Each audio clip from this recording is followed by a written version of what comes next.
নমস্কাৰ প্ৰিয় বন্ধু-বান্ধৱীসকল, Assamese detective নামৰ ইউটিউব চেনেললৈ স্বাগতম জনাইছোঁ, য'ত আমি এষ্ট্ৰলজি সম্বন্ধে বিভিন্ন বিষয় আলোচনা কৰোঁ। আহক আজি জানি লওঁ পূৰ্ণিমাৰ আগে আগে কোনকেইটা ৰাশিৰ মা লক্ষ্মীৰ কৃপাত ভাগ্য উদয় হ'ব। বলকান্তে ভিডিঅ'টো আমি আৰম্ভ কৰোঁ।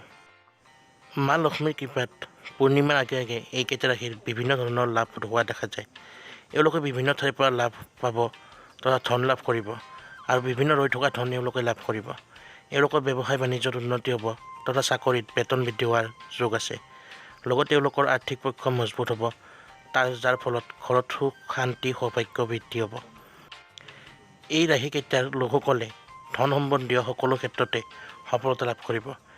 এই ৰাশিকেইটা হৈছে মেঘ, তুলা, কুম্ভ, সিংহ আৰু মিথুন ৰাশি।